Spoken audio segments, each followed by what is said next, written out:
Where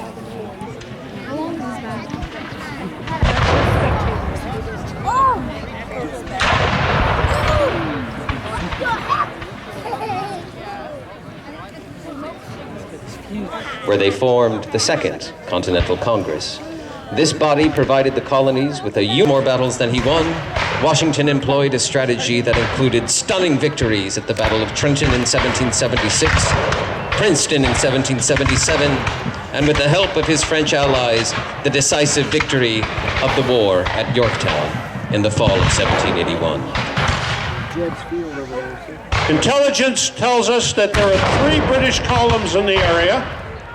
So we're going to see the American Army pressed on 3 different sides as the events evolve here on the field.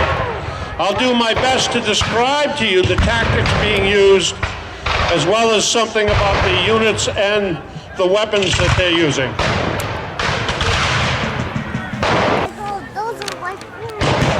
To the far left, you can begin to see one of the British columns approaching.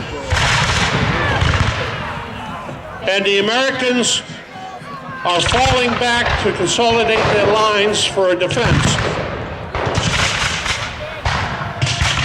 Now the British artillery has opened up.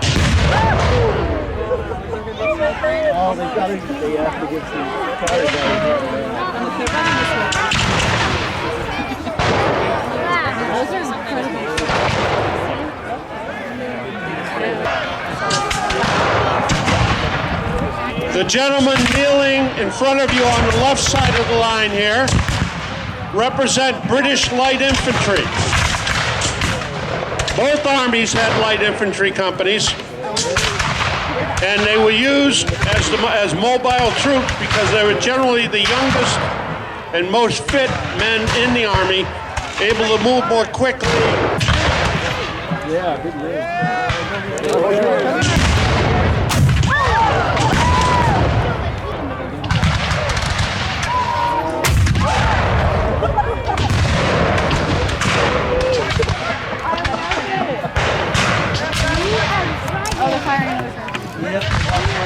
As you look to your front, you'll notice that the American Army is being pressed on 2 sides.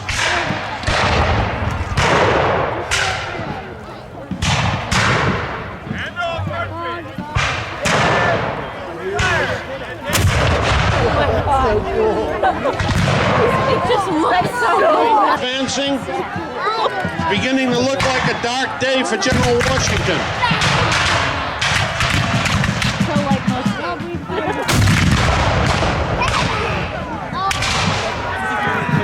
Many of them have traveled here from states as far north as Maine, south to Georgia, South Carolina, North Carolina. And they make these long...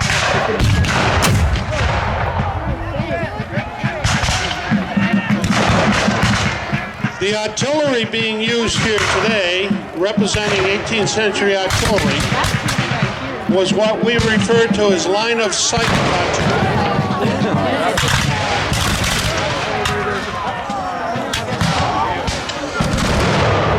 Although you will see a number of casualties on the field today, men who have been hit by cannon up or left off here, you can see the Americans are being forced into a tight pocket on the far end of the field.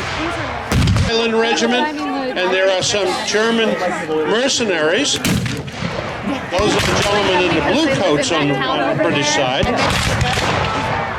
The Germans were usually referred to by Americans as Hessians, and that's because some of them came from the province of Hesse-Cassel in Germany. But in fact, the British employed German troops from most of the German provinces. So they were not all Hessians, but Americans believed they were all Hessians. Small lull here. I think what's happening is that the British commander is getting ready for his assault.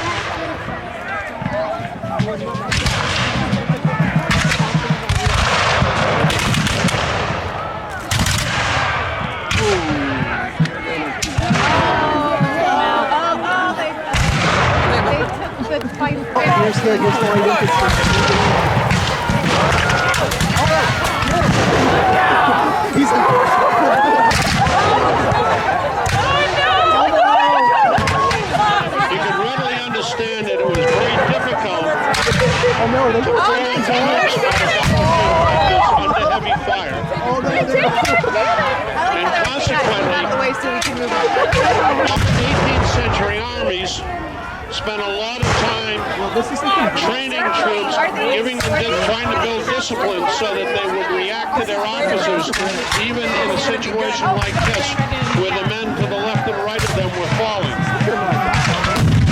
No, they're not dead. They're on an arm.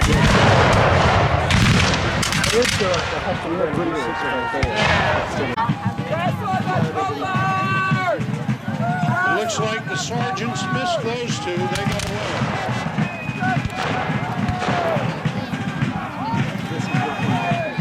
The American Army is now leaving the field.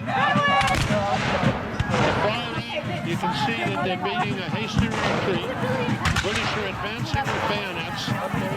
There was nothing to put fear into the inexperienced men of the American Army than a wall of British bayonets. Many Americans were not equipped with bayonets, and so were unable to respond in kind. The British are now sweeping the field. He went down too?